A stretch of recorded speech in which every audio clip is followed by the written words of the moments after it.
fa che noi vediamo la tua presenza qui nel tabernacolo, qui nell'Eucaristia, nei tuoi sacerdoti, nel tuo popolo santo di Dio,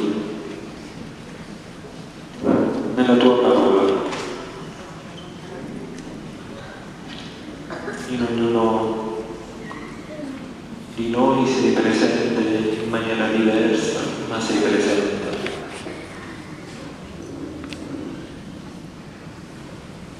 Aiutaci perché il nostro sguardo possa essere uno sguardo di accoglienza e di amore.